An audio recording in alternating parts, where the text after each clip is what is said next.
자, 오늘의 투자처는 살찔수록 척추는 아프다. 그래요. 바로 척추입니다. 오늘 주치의 모시고 본격적으로 토크 이어가도록 하겠습니다. 네, 오늘 뻔뻔하고 재밌는 뻔뻔한 프로필의 주인공은 이분이십니다. 이름 남태우. 이리 오너라. 뒤신지요? 나? 나를 말할 것 같으냐? 대감, 아니 터줏대감이다. 날 좀 보소, 날 좀 보소, 태욱 좀 보소. 그렇다. 이 남자를 말할 것 같으면 지금으로부터 20년 전 정형외과 의사로 혜성처럼 나타나 그간 부산 사람들이 허리를 지켜온 그야말로 부산 척추 수술의 대가 살아있는 역사. 그러니까 터줏대감 되시겠다. 후배 의사 중에 하나가 터줏대감이시니까 선비 복장에 갓 쓰고 나가 있어. 진심으로 조언했건만 사회적 지위와 체면을 생각해서 그거는 패스다. 지난 20년간 한 번 환자는 영원한 나의 동반자. 이런 신경으로 함께 오다 보니 산은 산이요 물은 물이요 환자는 친구요. 맛집도 아닌데 자꾸 지인들을 데려오는 바람에 평생 주치의가 됐다고. 나오나에게 태스형이 있다면 후배 의사들에겐 태욱형이 있다. 후배들을 잘 이끌어서 병원에서 최근 붙은 별명이 태스형. 아, 패스형 허리가 왜 이래? 할 거는 천지 빼깔이니까 이제부터 시작이다. 부산을 싹 다 디빈 넣을 기다. 준비됐나? 됐다! 태수형 힘내라. 태욱형 힘내라. 척추와 사랑에 빠진 남자. 정형외과 남태욱 원장님을 소개합니다. 어서 오십시오. 네, 감사합니다. 근데 오늘 주제가 살찔수록 척추는 아프다라고 했거든요. 네. 비만하고 관계된 이 얘기인가요? 예, 맞습니다. 비만은 만병의 근원이죠. 네.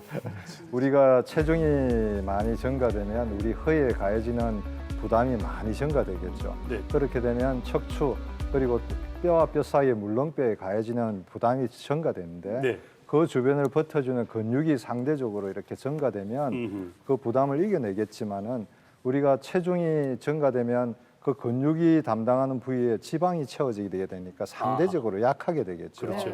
그렇게 되면 가벼운 충격에도 허리 디스크가 발생하거나 심지어는 비만인 환자는 일반인 건강한 사람, 날씬한 사람에 비해서 2배 정도의 디스크가 발생할 확률이 있다고 합니다. 네, 그러네요. 저는 살 빼야 허리는 되죠. 괜찮은 편인데 모르죠. 임신했을 때 네.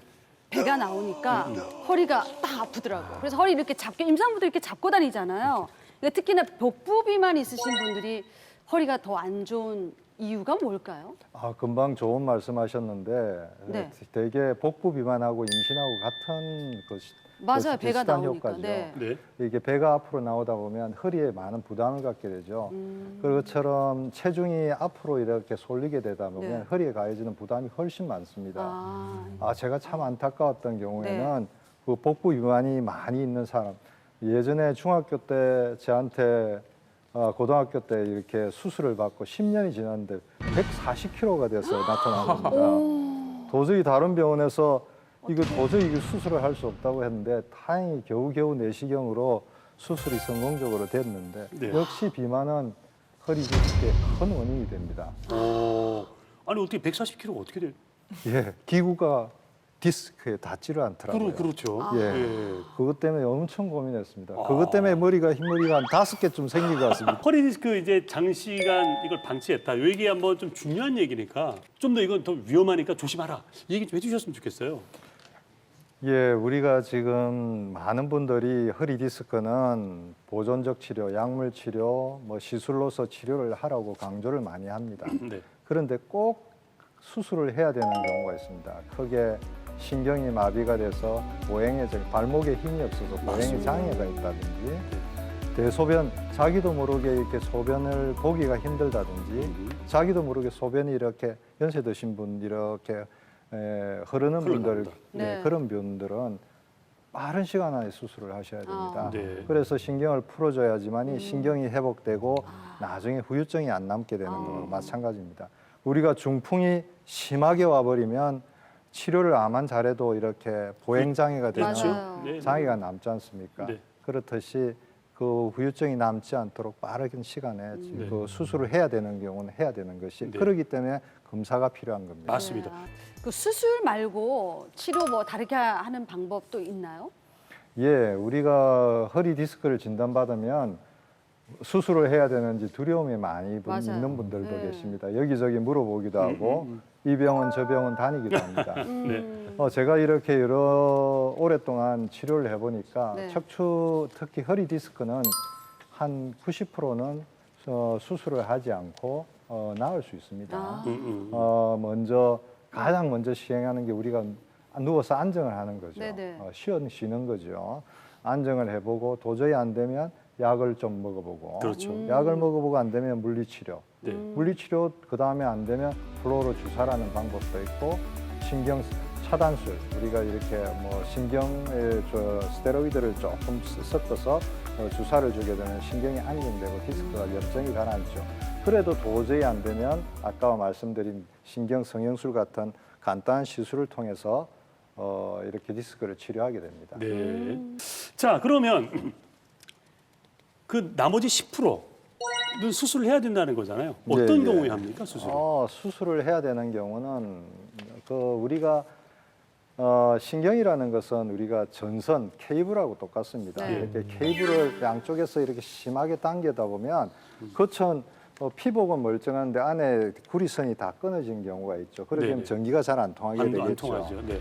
그것처럼 심하게 디스크가 신경을 누르게 되면 마비 증세가 생겨서 우리가 전기가 뇌에서 보내는 신호가 통하지 않아서 그 근육이 마비가 되는 현상이 생기게 되죠. 네. 우리가 내가 발을 들고 싶어도 발이 잘 안 들린다든지, 이게 내가 소변을 보고 싶은데 소변을 못 보게 된다. 이건 상상만 해도 조금 끔찍한 맞아요. 안 일이잖아요. 되죠. 네. 그렇게 되는 경우에는 수술을 반드시 해야 됩니다. 네. 그런데도 우리가 이렇게 건강보험공단에서 이렇게 급하게 수술을 하지 말라고 합니다. 아까 말한 그 두 가지 경우, 신경이 마비가 되거나 대소변 장애가 되는 경우 말고는 한 6주 정도 치료를 해보고 그렇죠. 그런 다음에 회복할 가능성이 있는데 그래도 통증이 있다면 그때는 수술해도 늦지 않다는 거죠. 아. 네. 그럼 허리 건강을 위해서 저희가 이제 해야 되는 뭐 행동들이나 아니면 뭐 예방할 수 있는 방법이 있을까요? 중요한 거? 네. 예, 그거 바로 습관입니다. 생활 습관입니다. 우리가 운동이나 노동에서 허리가 다치는 경우도 있습니다. 네. 그런데 우리가 잘못된 생활 습관, 특히 이렇게 허리를 많이 구부리고 있다든지 장시간 같은 자세로 있게 되면 디스크에 이렇게 꾸준히 가해지는 압이 있습니다. 네. 그렇게 되면 그 물렁뼈가 후방섬유륜, 신경 앞에 있는 후방섬유륜이라는 인대를 손상을 주게 됩니다. 그렇죠. 예. 그 손상된 인대 사이로 그 물렁뼈가 이렇게 삐져나오게 되면 그 디스크가 발생해서 아까 같이 치료를 해야 되는 경우가 생깁니다. 네. 그래서 장시간 TV를 본다든지 아니면 같은 자세로 우리가 사물을 보는데 서너 시간씩 앉아서 보신다든지 그런 네. 것은 참 안 좋습니다. 네. 자세가 진짜 중요한 것 맞아요. 같아요. 저도 사실은. 아들 네. 등짝 스매싱 팍 자세 그러거든요. 진짜 네. 나중에 허리 아프면 돈 들잖아요. 본인도 힘들고. 맞아. 예. 근데 진짜 이 자세는 정말 안 된다.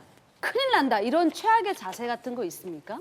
예, 그런 자세들이 있습니다. 특히 우리 오랫동안 우리나라 사람 자식 생활을 많이 하다 보니까 양반 다리를 해서 오랫동안 앉아 있는 경우가 있습니다. 그 환자분들한테 제가 이렇게 치료받는 분들이나 이런 오시는 수술하신 분들이나 같이 시술을 하거나 이런 분들에게 제발 부탁드립니다. 바닥에 좀 앉지 마세요. 아하. 바닥에 양반 다리하고 앉지 마세요. 이러면 허리에 가해지는 부담이 2배 이상 증가하기 때문에 네. 척추에 가해지는 부담이 증가하기 때문에 디스크가 생길 확률이 높습니다. 네. 그래서 바닥에는 잠시 앉더라도 꼭 앉아야 되면 우리가 식당 같은 데 앉아야 되는 경우가 있지 않습니까? 네. 그때는 될 수 있으면 벽에 기대서 앉으시고 아. 의자가 있으면 의자 있는 곳에 앉으시라고 많이 말씀을 드립니다. 아니, 다리를 펴는 건 어떻습니까? 양반 다리 말고. 그거는 더 안 좋습니다. 더 안 좋습니까? 예, 예. 우리가 스님들처럼 가부좌 자세를 해서 우리가 허리를 고추 세워가지고 바른 자세를 가지면 아무래도 허리에 가해지는 부담이 좀 줄어들겠지만은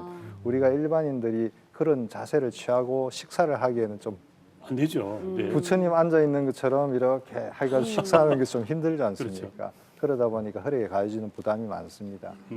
그리고 또 두 번째로 가장 안 좋은 거는 우리가 쉴 때 집에서 TV 볼 때 소파에 비스듬히 그래, 앉아 이거, 있어요. 이거. 얼마나 편한데, 이게 제일 저렇게 이거. 비스듬히 앉아 있으면 저래 가지고 비스듬한 거. 이래 TV 보면 이래서 잠들기도 하고 그렇죠. 그러다 보면 몇 시간씩 있다 보면 나중에 허리가 아프게 되죠. 예. 주말에 쉬었는데 허리가 아프게 되는 그 비스듬한 자세가 참 안 좋습니다. 네.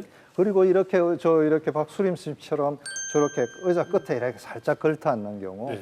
이렇게 되면 너무 허리에 부담 가더라고요. 예, 그 부담이 되죠. 아, 의자에 뒤쪽으로 앉을 쫙 때는 당겨서? 저 최대성 씨처럼 엉덩이를. 엉덩이를 의자 뒤에 딱 붙여가지고 내 체중을 의자 뒤에 있는 바지에 부담을 이렇게 제 체중을 분산시키게 되죠. 네, 네. 그렇게 되면 내 허리에 가해지는 부담이 훨씬 줄어들게 됩니다. 네. 그리고 우리가 요즘 어린애들 스마트폰 본다고 이렇게 계속 몇 아, 시간씩 고정하게 보게 되죠. 이렇게. 네. 예. 엄마들이 보면 제일 답답해하죠.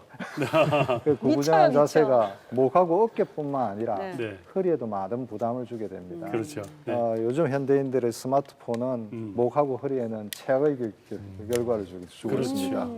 갑자기 뭐 이렇게 허리를 숙인다거나 아이를 또, 들어올릴 때. 또 뭔가를 든다. 손주들 본다고. 이럴 팍 때 들어올릴 허리 뜨끔뜨끔 하잖아요. 예, 맞습니다. 예.